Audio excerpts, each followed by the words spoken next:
Oi, eu sou Priscila Chamas e hoje eu vou entrevistar um empreendedor baiano.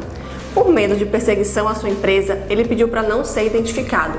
Mas se você já tentou empreender em nosso país, provavelmente vai se identificar com pelo menos uma das histórias que ele tem para contar.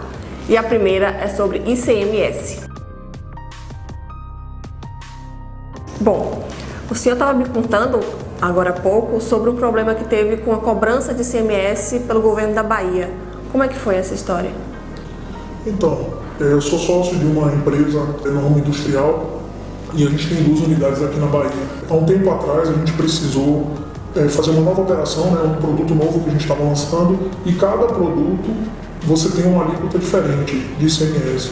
Para cada estado é uma alíquota que muda novamente. Então, assim, existe uma grande variedade de formas de calcular o imposto. E depois de consultar os advogados, os nossos contadores, e ninguém conseguiu chegar a uma conclusão sobre qual seria a forma correta de se calcular aquele tributo para aquela operação, a gente achou que a melhor forma seria fazer uma consulta formal à Secretaria da Fazenda, que inclusive ela responde esse serviço, é pago. Então, cada uma das unidades fez uma consulta individual, à unidade da Cefaz, e a nossa surpresa, depois de mais de uma semana para dar a resposta, é que cada fiscal deu uma resposta diferente da forma que a gente deveria calcular esse imposto. Então, assim, os próprios fiscais, é uma legislação tão difícil, tão complicada, tão dúbia às vezes, que os próprios fiscais às vezes têm dúvida de qual é a forma que deve ser feito o cálculo do tributo. Então, se eles têm essa dúvida, imagine a gente. Então, assim, é uma insegurança jurídica muito grande. A gente nunca tem a plena certeza se a gente está calculando da forma correta. E a gente acaba passando mais tempo vencendo essa burocracia e descobrindo como que a gente deve calcular os impostos do que o que a gente deveria estar fazendo, que é atendendo o nosso cliente. Pois é, a gente fala muito da quantidade de impostos que a gente paga, mas esquece da complexidade que é para pagar esses impostos. Aqui no Brasil, por exemplo, o empreendedor leva cerca de 2.000 horas apenas para calcular os impostos que eles têm que pagar. E por conta de toda essa burocracia, essa complexidade, a legislação acaba se contradizendo entre si. E o empreendedor, as pessoas, elas ficam muitas vezes nas mãos de fiscais corruptos, dependendo da boa vontade do fiscal de considerar aquilo correto ou não. O meu entrevistado, por exemplo, já teve alguns problemas por conta dessa insegurança jurídica, dessa complexidade. Pode contar pra gente como é que foi isso? A empresa a qual eu sou sócio hoje é uma empresa familiar, e eu lembro ainda de quando eu era pequeno, escutava, quando a empresa estava começando com meu pai, a gente sempre escutava ele se lamentando de tempos em tempos que recebeu uma fiscalização da Cefaz e a empresa foi multada. Mesmo fazendo todo o procedimento de forma adequada e recolhendo todos os impostos que achavam que eram devidos, e na primeira vez veio uma multa altíssima. E ele questionou os contadores, que absurdo, como que vocês deixaram passar isso, calcularam todo errado os impostos. Passados alguns anos de novo, porque a fiscalização é sempre, quando está perto de vencer o prazo da fiscalização, a fiscalização aparece. E passados alguns anos, o fiscal apareceu novamente na empresa e, após a fiscalização, a empresa foi autuada novamente. E a empresa tinha trocado o seu contador. E aí ele questionou, poxa, mas a gente trocou o contador e mesmo assim tomou uma multa novamente. E isso era de forma sucessiva. Toda vez que a gente recebia uma fiscalização, a gente buscava uma nova empresa para trabalhar com essa contabilidade, uma empresa que fosse melhor, mais preparada, e mesmo assim a gente continuava sendo autuado, mesmo fazendo tudo da melhor forma possível.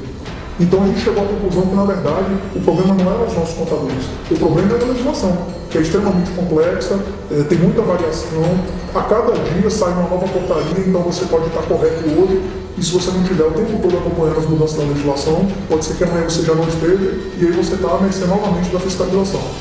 Certo, ou seja, você está sempre errado, independente do que você faça, sempre o fiscal vai arrumar um jeito de te multar, te autuar. Diante dessa situação, em algum momento você já precisou ou pensou em dar propina para o fiscal para se livrar de uma autuação ou de uma multa? Então, foi interessante o que você falou, porque os fiscais eles têm meta de autuação.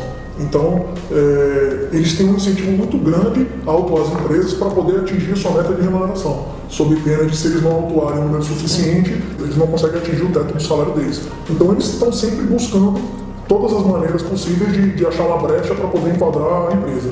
Em relação à pergunta, a gente nunca pensou em dar propina a ninguém, até porque é uma empresa sólida, a gente é uma empresa idônea e a gente acha, né, incorreto, um absurdo esse tipo de postura, e vemos, infelizmente, tem muitos empresários que fazem isso, mas há alguns anos atrás, um desses fiscais que estava fazendo a fiscalização da empresa, antes de fechar a autuação, ele chamou para uma conversa privada num ambiente público. E a gente até na época até achou estranho, porque não é normal esse tipo de postura. Qualquer tipo de conversa geralmente é feita na própria sede da Secretaria da Fazenda. E a gente foi chamado para essa conversa e assim, o fiscal ele não fala diretamente, você vai me dar uma propina ali, eu alivio a sua multa, mas ele dá indiretas, olha, tem uma empresa que trabalha com consultoria que eu conheço, eu posso te indicar e ela pode fazer com que você não seja autuado, porque ele já tem experiência e know-how nessa área. E na verdade quem faz o próprio procedimento, a gente foi descobrir mais para frente, é o próprio fiscal sob a fachada de uma empresa laranja de consultoria. Então, é uma forma que eles acharam para pedir propina, mas de uma forma disfarçada, né? Então, a gente acha que isso é uma prática absurda, mas infelizmente é muito comum. E não só nessa área da fiscalização de impostos, mas como em todos os níveis, de prefeitura e até de governo. Foi bom até o senhor tocar no assunto, né, de que esses pedidos de propina são muito comuns, que assim, no seu caso, vocês estão conseguindo de alguma forma escapar disso. Mas muitas vezes os empreendedores acabam cedendo, ou porque está com todo o seu dinheiro empatado, né, e precisa começar a obra e está dependendo apenas de um ok de um fiscal corrupto. Enfim, são diversas situações que às vezes a pessoa se vê num beco sem saída. E aí eu me lembrei daquela história que você estava me contando, daquele cliente seu. Aí eu queria que você contasse aí essa história de novo. É uma história até recorrente, porque dentro do segmento que a gente atua, é muito comum essa situação. Um cliente que eu tenho, um comerciante, ele tinha um negócio numa loja alugada, onde ele já trabalhava há alguns anos nessa loja, e ele juntou algumas economias. Ele não era um comerciante de grande porte, era um comerciante de pequeno porte.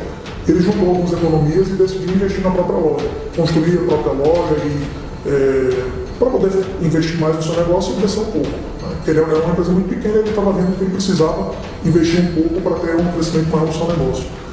Ele morava aqui no Brasil já há alguns anos, mas ele era estrangeiro. E ele pensou que no país dele, se você quer construir fazer uma construção, abrir uma loja nova, você faz os procedimentos normais. E ele fez, comprou o terreno, com escritura, tudo direitinho, contratou um arquiteto para fazer o projeto, deu a entrada na prefeitura normalmente e contratou, em paralelo a isso, contratou o nosso serviço, o nosso material que a gente fornece para essa construção dele. Alguns meses depois, o documento nunca saía, o alvará de construção, a licença dele de construção. E toda vez que ele ia na prefeitura, o fiscal exigia um documento diferente que não tinha sido exigido inicialmente. Depois disso, ele ainda foi encaminhado para outros órgãos que não eram necessariamente da prefeitura, mas que eram correlacionados e sempre tinham uma exigência nova. E depois de muitos meses, ele já tinha praticamente 6 meses com o capital dele empatado, imobilizado, e todas as economias dele ele tinha investido nesse negócio. E ele achou que em alguns meses conseguiria estar com o negócio dele funcionando, e já tinha passado mais de 6 meses e ele não tinha nem começado a obra, porque ele não tinha conseguido a licença. E aí, no meio tempo, numa dessas idas e vindas, um dos fiscais que abordou ele falou: meu amigo, se você não ajudar a gente, dificilmente você vai conseguir ser ajudado. Então, se você quiser ter seu alvará, você vai ter que dar uma força pra gente aí. E aí ele se viu numa situação de que todo o capital dele estava empatado, a empresa dele não estava funcionando, e ele tinha uma expectativa de estar recebendo dinheiro, e até agora então ele só estava com o dinheiro dele empatado e ele não conseguia faturar. E ele veio me questionar sobre o que eu achava que ele deveria fazer. Eu falei: olha, é muito complicada essa situação, eu não posso dizer o que você deve fazer, porque... E ele me procurou porque ele não era do país, então ele também estava meio perdido. Porque as pessoas que vêm de fora não imaginam que é assim que funciona aqui no Brasil, né? Porque isso não é normal, ter tanta burocracia para você conseguir abrir um negócio. E eu falei: olha, se você ceder a propina, você vai estar, enfim, indo por um caminho errado, mas ao mesmo tempo, do jeito que está, se você não fizer nada, dificilmente o cara vai liberar seu alvará. E depois de muita conversa, o fiscal acabou pedindo R$8.000 a ele para liberar uma licença de construção. Resumindo, em alguns dias a licença de construção estava na mão dele e ele já estava podendo liberar. Então, assim, eles fazem de tal forma que é tão complexo, tem tanta variação e tanta complexidade, que se você, uma pessoa, digamos assim, comum, chegar lá e tentar, mesmo um profissional da área, um arquiteto, um engenheiro, mas que não tenha amizade dentro da prefeitura, dificilmente o cara consegue a liberação da obra dele. Então ele acaba tendo que ir pelos caminhos escusos para conseguir, enfim, para conseguir prosperar, para conseguir trabalhar e ter o negócio dele adiante. É muito complicado isso e é muito comum. Acho que qualquer pessoa com a área de construção já deve ter se deparado com isso em praticamente qualquer prefeitura do país. É importante frisar, né, sobre esse assunto, que no Brasil um alvará de construção leva em média 1 ano e meio para sair. E muitas vezes ele simplesmente não sai porque está dependendo de um fiscal corrupto, né, de uma propinazinha que você tem que dar para o fiscal. Isso não é normal, realmente. Isso a gente chama de custo Brasil, que são dificuldades que os empreendedores têm para tocar os seus negócios no Brasil. E é isso que acaba emperrando, né, a nossa geração de riquezas, de empregos. Isso que impede, na verdade, o nosso país de ficar rico. Te agradeço muito pelo seu depoimento, foi muito enriquecedor, muito importante, muito obrigada. E é isso, gente. Se você está vendo esse vídeo e quer também compartilhar a sua história, enfim, a gente não vai identificar vocês da mesma forma que a gente não identificou o entrevistado de hoje. Entre em contato por esse telefone que está aparecendo aí no vídeo, que a gente vai até vocês, a gente grava um vídeo com você também. É isso. Obrigada.